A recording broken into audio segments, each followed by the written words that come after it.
ওম ব্রহ্মা জগতিনি জগত তৎসা ঊর্ধ্বতনয়ন কালিনিকা কালী মহাদেবায় ততস্থ শক্তি মহাজয়ন্তী উৎকাচন মৃত্যুঙ্গরা পিশাচং আদ্যতায়ং শক্তিকা স্বাহা। দমন করবেন।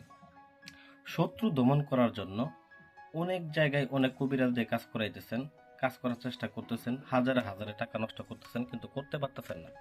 আজকে আমি আপনাদেরকে এমন একটা নকশা দিব, যে নকশার মাধ্যম দিয়ে 24 ঘন্টার মধ্যে শত্রু দমন করতে পারবেন পৃথিবীর যে কোনো প্রান্ত থেকে।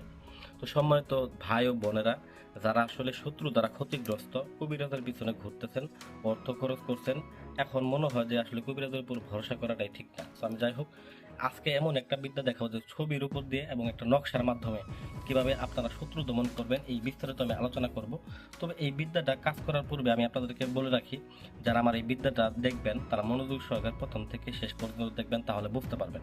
এছাড়া মূলত দেখা গেছে কাজের কোনো ধরনের বুঝতে পারবেন না। অন্য জায়গায় তো মানুষে ভোকাস কথা বলে আপনাদের প্রতারিত করবে। তো অনলাইনে কিন্তু অনেক তান্ত্রিক কবিরাজ বেরোচ্ছে, যাদের কাছ থেকে আপনারা সাবধান থাকবেন, কারণ প্রতারক দেশ থেকে সাবধান। এটা 100 বার বলে, এটা এক প্রকার পুতুল বান। এই পুতুল বানটা এমনই পাওয়ারফুল বান, এটা আপনি পৃথিবীর যে প্রান্ত থেকে মারেন না কেন, শত্রু যত বড় শক্তিশালী হোক না কেন, তার শরীরে যদি শরীর বন্ধ করার তাবিদও থাকে, এই বিদ্যাটা 100% কাজে দিবে।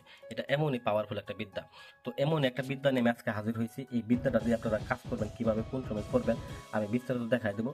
এই দেখেন, আমি আজকে একটা গজাল নিছি এবং এই কবরস্থান থেকে আমি মাটি নিয়ে আসছি, মাটি নিয়ে এসে পুতুল বানাইছি এবং পুতুলটাকে জাগ্রত করছি।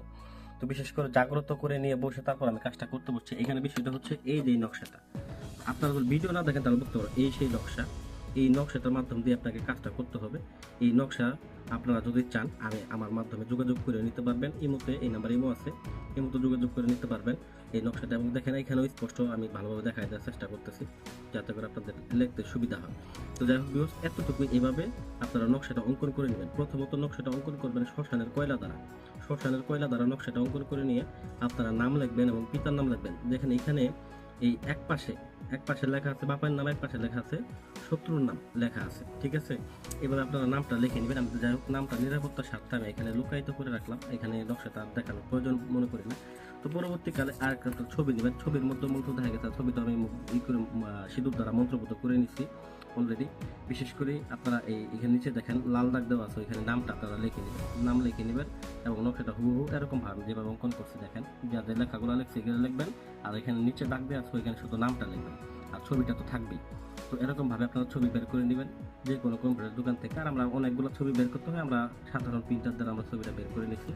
আর বিশেষ করে এই কাজটার জন্য আরেকটা সামগ্রী দরকার, যেটা হচ্ছে এই যে একটা পুতুল, যেটা কিন্তু আমি কবরস্থানের মাটি দ্বারা কিন্তু এটাকে আমি ব্যবস্থা করে নিছি, এটাকে কিন্তু বানায় নিছি। তো আপনারাও বিশেষ করে এটাকে কবরের মাটি দ্বারা সুন্দর করে পুতুলটা বানায় নেবেন এবং পুতুলটাকে জাগ্রত করে নেবেন। জাগ্রত করে নেওয়ার পরে এবং নকশাগুলো এরকমভাবে অঙ্কন করার পরে দুইটাকে, ছবি এবং নকশা দুইটা একত্র করে নেবেন। দুইটা একত্র করে নিয়ে সুন্দর করে আপনারা এটাকে পেঁচায় নেবেন, ভালো করে এটাকে পেঁচায় নেবেন। যদি এটাকে সুন্দর করে পেঁচায় নেওয়ার পর আপনার কাজটা হবে কি, এটা হচ্ছে প্রয়োগের পালা।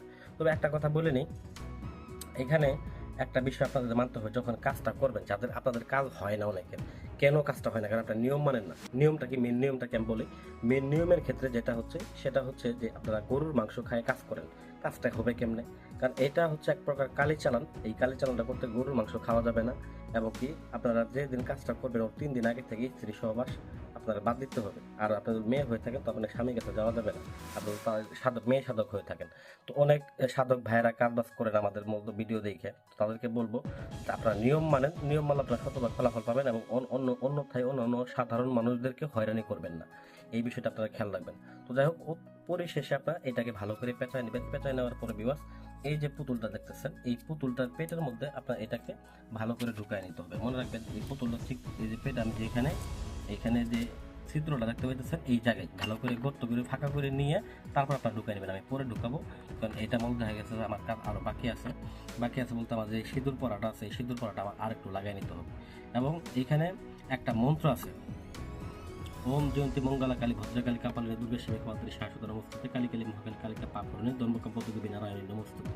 এই মন্ত্রটা আপনাদেরকে বা পাঠ করতে হবে সাবধান কাজটা শুরুর পূর্বে। এবং কি এইটাকে এই যে এখানে এইটা দেখতেছেন আপনারা গজাল বলে যাকে, এই গজালটাকে আপনার কী করতে হবে, এই শত্রু যে আপনার মাটির পুতুলটা আছে এই পুতুলটার পেটের মধ্যে এই মন্ত্রটা পাঠ করবেন আর ঢুকাই দেবেন। এটা এই নকশাটা দেওয়ার পরে এই যে নকশাটা আপনারা যেটা পেঁচাইছেন এই নকশাটা এর মধ্যে ঢুকাই দেওয়ার পরে তারপর আপনারা মধ্যে কী করবেন, এই গজালটা ঢুকাই দেবেন। ঢুকাই দেওয়ার পরে এই গজালটাকে সরাই ফেলবেন এবং পুতুলটাকে কবরস্থানে দেয় পুঁতে দিয়ে আসবেন পুতুলটাকে। এটা কিন্তু শুধু মৃত্যুবার না, কারণ এটা আপনার মৃত্যুর পূর্বে, মৃত্যুর মধ্যে এটা ফলাফল আসবে 24 ঘন্টায় এবং এটার মধ্যে মারা যাবে 3 দিনের বেলায়। এখানে এই বাকি যে 2 দিন থাকবে মাঝখানে, এই 2 দিন কি হবে, এই 2 দিন তার লিঙ্গ এবং তার শরীর অসুস্থ থাকবে।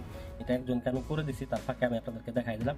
এবং এইখানে যে পুতুলটা আপনারা দেখতেছেন, এই পুতুলটার যে গজালটা আছে এই গজালটা নিয়ে একটা শক্ত গাছের মধ্যে এটাকে হাতুড়ি দিয়ে ভালো করে পিটায় এটাকে পুঁতে দিবেন এবং পুতুলটাকে কবরস্থানে যায় এটাকে আপনারা পুঁতে দিয়ে আসবেন। এতটুকু কাজ যদি আপনি করতে পারেন, কাজটা অবশ্যই শনিবার অথবা মঙ্গলবারের দিন করবেন, আসন করে করবেন, পাক পবিত্র হয়ে করবেন। হ্যাঁ, পৃথিবীর যে প্রান্তে শত্রু থাকুক না কেন, শত্রু যত বড় শক্তিশালী হোক না কেন, শত্রু টিকতে পারবে না, এটা 100% গ্যারান্টি। আশা করি ভিডিওটা ভালো লাগবে, ভিডিও ভালো লাগবে ভিডিওতে লাইক করবেন, চ্যানেলটা সাবস্ক্রাইব করবেন। ধন্যবাদ সবাইকে।